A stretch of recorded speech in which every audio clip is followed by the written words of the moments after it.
ക്ഷേത്രപാലക തിരുമുറ്റത്തെ ചെണ്ടുമല്ലിക പൂന്തോട്ടത്തിലാണ് വീണ്ടും ഞങ്ങൾ എത്തിയിരിക്കുന്നത്. പപ്പൻ വെളിച്ചപ്പാഴ്ചൻ്റെ ഈ പൂന്തോട്ടം ഇന്ന് വളരെ പ്രസിദ്ധമാണ്. മാധ്യമപ്രവർത്തകരും വീഡിയോഗ്രാഫർമാരും സാധാരണക്കാരായ ആളുകളും ഈ പൂന്തോട്ടം അത്രയേറെ നെഞ്ചിലേറ്റി കഴിഞ്ഞു. അവരുടെ ഓരോ സ്വപ്നങ്ങളും ഓരോ ചിത്രങ്ങളും ഈ പൂന്തോട്ടം കൂടുതൽ മനോഹരമാക്കുന്നു. വടക്കൻ കേരളത്തിൽ വളരെ പ്രസിദ്ധമായ ഈ പൂന്തോട്ടത്തിലെ വിശേഷങ്ങൾ ഞങ്ങൾ ഒരിക്കൽ കൂടി നിങ്ങളുടെ മുന്നിലേക്ക് കൊണ്ടുവരികയാണ്.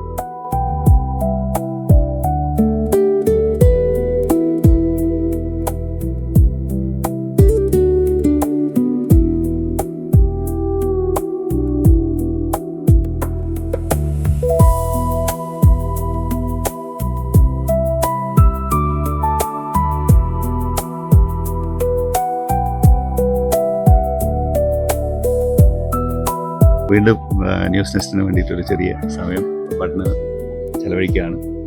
എങ്ങനെയുണ്ട് പെട്ട നമ്മുടെ പൂക്കളം? നല്ലതാണ്, അനുഭവം നല്ലതാണ്. പൂക്കളം സാറേ, ഈ ക്ഷേത്രപാലകന്റെയും കാളരാത്രി അംബികയുടെയും തിരുമുറ്റത്ത് ഇങ്ങനെ ഒരു പൂക്കളം തീർക്കുവാൻ സാധിച്ചത് വളരെയധികം സന്തോഷം.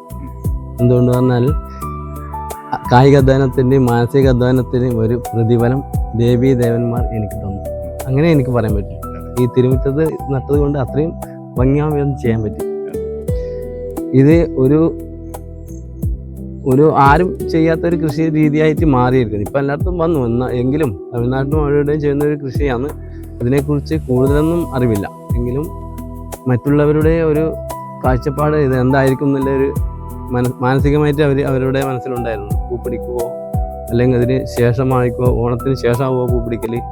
പക്ഷേ എൻ്റെ മനസ്സിലൊരു കഠിന പ്രയത്നം ചെയ്തുകൊണ്ട് എനിക്ക് ഉറപ്പുണ്ടായിരുന്നു ഇത് 65 ദിവസം എന്നുള്ള ഒരു സംഭവം ഉണ്ട്. 65 ദിവസമാണ് ഇതിൻ്റെ വിളവെടുപ്പ് കാലം. അത് ഓണാകുമ്പോഴേക്ക് ഒരു 70-72 ദിവസത്തിന് മുന്നേ ഞാൻ അത് 10 ദിവസം കൂടുതലാക്കിയിട്ട് മുന്നേ നട്ടതുകൊണ്ട് എനിക്ക് വിളവ് പൂർണ്ണമായി കിട്ടി. അധികം അറിവില്ലെങ്കിൽ പോലും പപ്പൻ്റെ പൂക്കളം വളരെ ശ്രദ്ധിക്കപ്പെട്ടു. നല്ല പൂക്കൾ തന്നെ കിട്ടി. വിളവെടുപ്പ് നല്ല രീതിയിൽ തന്നെ ഉണ്ടായിട്ടുണ്ടാവും അല്ലേ? വിളവെടുപ്പ് സന്ദീപ് വാര്യർ MLA വിളവെടുപ്പ് നല്ല രീതിയിൽ തന്നെ സന്ദീപ് വാര്യർ MLA ഉദ്ഘാടനം ചെയ്തു. അത് എല്ലാം ശ്രദ്ധ ആകർഷിച്ചിരുന്നു. എങ്ങനെയുണ്ട് ഇപ്പോൾ ആളുകൾ എന്ത് പറയുന്നു? ആളുകൾ എപ്പം മൊബൈൽ നോക്കിയാലും പപ്പടനും പൂക്കളും ക്ഷേത്രപാല ക്ഷേത്രം രാമലയം കാണും, അങ്ങനെയാണ് എല്ലാവരും പറയുന്നത്. വൈറൽ വെളിച്ചപ്പാടെന്ന് അങ്ങനെ പറയാൻ തുടങ്ങിയപ്പോൾ വൈറൽ വെളിച്ചപ്പാടെന്ന് പറയുന്നത്. പിന്നെ എന്തെന്ന് പറഞ്ഞാൽ ഇത് വളരെയധികം നമ്മളെ അമ്പലത്തിനും നമ്മളെ പൂന്തോട്ടത്തിനും ഒരുപാട് ആൾക്കാർ രാവിലെയായിട്ടും വൈകുന്നേരമായിട്ടും വീഡിയോ ഫോട്ടോഗ്രാഫർമാർ ഒരുപാട് വരുന്നുണ്ട്. കല്യാണം ആയാലും പിന്നെ വളരെ പ്രായമുള്ള ആൾക്കാർ വന്നിരുന്നു. വളരെ ദൂരം മട്ടന്നൂരിൽ നിന്ന് വന്നിരുന്നു 2 ആൾക്കാർ, പ്രായമായ ഒരു അമ്മയും ഒരു അച്ഛനും. ഇത് കാണാൻ വേണ്ടിയിട്ട് വൈകുന്നേരം വന്നിരുന്നു. രാവിലെ മുതൽ വൈകുന്നേരം വരെ ഉച്ച സമയം ഒന്നുമില്ല. ലേറ്റുകളുടെ പ്രശ്നമേ ഇല്ല. അത്രയും ആൾക്കാരാണ്. 2 മണി 1 മണി അങ്ങനെ രാവിലെ തുടങ്ങിയാൽ പിന്നെ വൈകുന്നേരം 6, 6, 7 മണി വരെ ഉണ്ട്. ലേറ്റ് പോകുന്നത് വരെ ആൾക്കാരാണ്. അമ്പലത്തിന്റെ ആൾക്കാർ നാട്ടുകാരെ ഫുൾ സപ്പോർട്ടല്ലേ എന്ന് പറയേണ്ടത്. പിന്നെ നാടിന് അഭിമാനം തന്നെ ഒരു പൂന്തോട്ടം. ഏതായാലും പപ്പൻ്റെ പൂക്കളത്തെ കുറിച്ച് ആദ്യമായിട്ട് നമ്മൾ ന്യൂസ് നെസ്റ്റ് തന്നെ റിപ്പോർട്ട് വന്നത്. അതെ, അപ്പോൾ അതിൽ ഞങ്ങൾക്ക് സന്തോഷമുണ്ട്. കാരണം ഇത്രയും മനോഹരമായ ഒരു പൂന്തോട്ടം സത്യം പറഞ്ഞാൽ വടക്കൻ കേരളത്തിൽ വളരെ അപൂർവമായിട്ടാണിത്. ഇത്രയും നല്ല പൂക്കൾ തരുന്ന ഒരു പൂന്തോട്ടം. അപ്പോൾ ഒരു സന്തോഷകരമായ ഒരു മുഹൂർത്തത്തിലാണ് പപ്പട്ടുള്ളത്. അതെ, വളരെ സന്തോഷം തന്നെ. അതുകൊണ്ട് പറഞ്ഞാൽ കഴിഞ്ഞ പ്രാവശ്യം കുറച്ചാണ് ചെയ്തത്. അത്ര കുറച്ച് അത് ആ ചെയ്തതിൻ്റെ ഗുണമാണ് ഇപ്രാവശ്യം കൂടുതൽ ചെയ്യാനും പറ്റി. ആ അറിവിലൂടെയാണ് എനിക്ക് ഇത്രയും നല്ലൊരു പൂന്തോട്ടം ഉണ്ടാക്കാൻ പറ്റിയത്. കഴിഞ്ഞ പ്രാവശ്യം കുറച്ച് ചെയ്തതിൻ്റെ അനുഭവം അത് മാത്രമാണ് ഇപ്രാവശ്യം. അതന്നെ ഒരു വലിയൊരു അറിവ്. കഴിഞ്ഞ പ്രാവശ്യം വെറുതെ ഒരു ടെസ്റ്റ് പോലെ ചെയ്തു. നല്ല രീതിയിലായി റിസൾട്ട് കിട്ടുന്നത്. കഴിഞ്ഞ പ്രാവശ്യം കുറച്ച് പറിച്ചിട്ടും വിളവെടുപ്പിന്, ബാക്കി ഫോട്ടോഷൂട്ടിന് തന്നെ വിട്ടുകൊടുക്കുക ചെയ്തിരുന്നു. അത് പറിക്കുവാൻ തോന്നുന്നില്ല, അതുകൊണ്ട് വിട്ടുകൊടുത്തതാണ്. ഇപ്രാവശ്യം ഇതിൻ്റെ രീതി സാമ്പത്തികമായിട്ട് കുറച്ച് ഒരു വിഷമം കൂടുതലല്ലേ. കഴിഞ്ഞ പ്രാവശ്യം ചെറിയ ചെയ്തുകൊണ്ട് അത്ര പ്രശ്നം ഉണ്ടായില്ല. അപ്പോൾ പറഞ്ഞാൽ ഇപ്രാവശ്യം വിളവെടുപ്പ് തുടങ്ങിയിട്ട് സന്ധ്യ വരെ ഉദ്ഘാടനം ചെയ്തതിനു ശേഷം ഇപ്പോൾ കുറച്ച് ദിവസമായി. അന്ന് മുതലേ എല്ലാ ദിവസവും രാവിലെയും വൈകുന്നേരവും കൊടുക്കുന്നുണ്ട്, പൂക്കൾ കൊടുക്കുന്നുണ്ട്. പൂക്കൾ കൊടുക്കുന്നവർക്ക് ഇപ്പം കൊടുക്കാൻ പറ്റാത്ത അവസ്ഥ. എന്തുകൊണ്ട് പറഞ്ഞാൽ ഇനി ഓണത്തിലേക്ക് പൂക്കൾ ശരിക്കും വിടില്ല, മുട്ടുകളായിട്ട് നിൽക്കാൻ. അത്രയും ആവശ്യക്കാർ കൂടുതലായതുകൊണ്ട് തന്നെ അപ്പോൾ ഈടെ വന്നിട്ട് ഒരു കിലോ പൂവാണെന്ന് പറഞ്ഞാൽ കൊടുക്കാതിരിക്കാൻ പറ്റില്ല. അപ്പോൾ ഫുൾ വിരിയാത്തതാണ് ഇപ്പം പറിച്ചു കൊടുക്കുന്നത്. ഉത്തരാടത്തിന് ഇനി മൈക്രോ ന്യൂട്രിയൻസ് എല്ലാം അടിച്ച് അതെല്ലാം ഒരേപോലെ ഒന്നും കൂടി വിരിപ്പിക്കേണ്ട ഒരു ശ്രമത്തിലാണ്. അപ്പോൾ ഈ പൂക്കൾ മുഴുവൻ ചെക്ക് കഴിഞ്ഞാൽ, അതായത് പൂക്കൾ മുഴുവൻ കൊടുത്തു കഴിഞ്ഞാൽ എന്താ ഇത് ചെയ്യാം? പൂക്കൾ മുഴുവൻ കൊടുത്ത് ഓണം ഇപ്പോൾ ലക്ഷ്യമാക്കിയിട്ട് എല്ലാം പറിക്കും, മൊത്തത്തിൽ പറിച്ചെടുക്കും. അതിനുശേഷം ഒരു ആഴ്ച കഴിയുമ്പോൾ ഇതേപോലെ പൂണ്ടാവും. ഒരുപാട് മുട്ടുകൾ, ആയിരക്കണക്കിന് മുട്ടുകളുണ്ട് വിരിയാൻ. അതെല്ലാം ഒരു മൈക്രോ ന്യൂട്രിയൻസ് കൊടുത്തു കഴിഞ്ഞാൽ എല്ലാം ഒരേപോലെ ഇതേപോലെ പൂണ്ടാവും. ഏകദേശം വിജയദശമിക്ക് ശേഷം വരെ പൂണ്ടാവും, ഒക്ടോബർ വരെ പൂണ്ടാവും. ഓണം കഴിഞ്ഞാലും ആവശ്യക്കാർ വരികയാണെങ്കിൽ ഇവിടെ പൂക്കൾ റെഡിയാണ്. ഓണം കഴിഞ്ഞാലും പൂക്കൾ റെഡിയാണ്, ആവശ്യക്കാർ വരുന്നുണ്ട്. പക്ഷെ എന്നാലും ഒരു 50 രൂപ അങ്ങനെ ഒരു കിലോക്ക് പൂക്കൾക്ക് വില ഉണ്ടാവില്ല.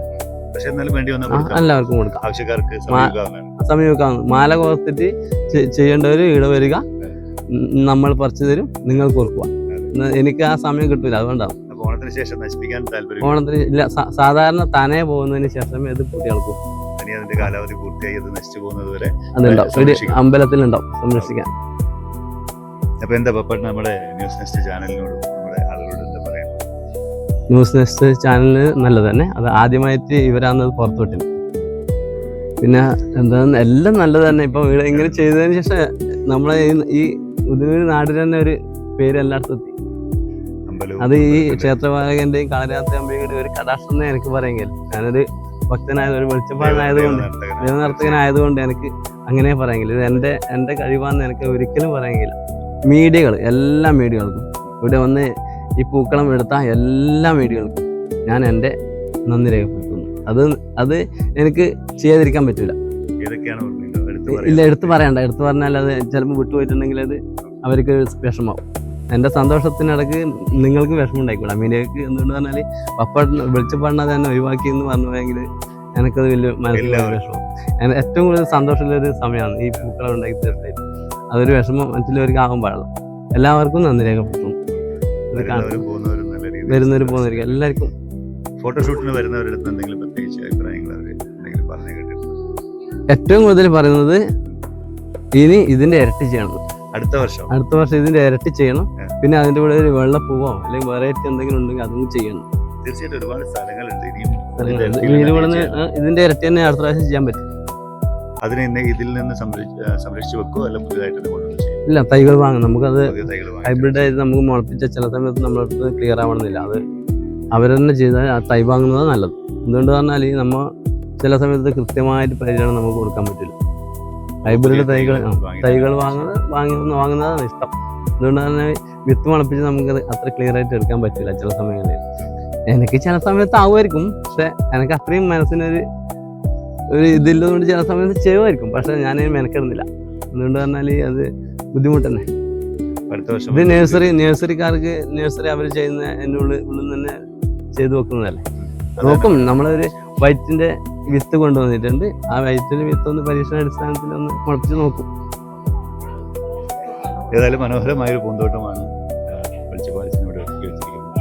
അടുത്ത വർഷം അദ്ദേഹത്തിന് തീർച്ചയായും ഇതിലും വലിയൊരു പൂന്തോട്ടം ഒരുക്കാൻ കഴിയട്ടെ, അല്ലെങ്കിൽ സാധിക്കട്ടെ എന്ന് നമ്മൾ പ്രാർത്ഥിക്കുന്നു. അതോടൊപ്പം പ്രേക്ഷകരോടൊരു വാക്ക്, തീർച്ചയായും ഓണത്തിന് ശേഷവും നിങ്ങൾക്കിവിടെ പട്ടണം ബന്ധപ്പെടാവുന്നതാണ്. പൂക്കൾ ഇവിടെ തയ്യാറാണ്. അദ്ദേഹം അത് നശിപ്പിക്കാൻ തയ്യാറല്ല. തീർച്ചയായും അത് സ്വയം നശിച്ചു പോകുന്നത് വരെ ഇവിടെ തന്നെ ഉണ്ടാവും. നിങ്ങൾക്ക് ആർക്കെങ്കിലും പൂക്കൾ ആവശ്യമാണെങ്കിൽ തീർച്ചയായും പഞ്ചായത്തിനെ ബന്ധപ്പെടുക.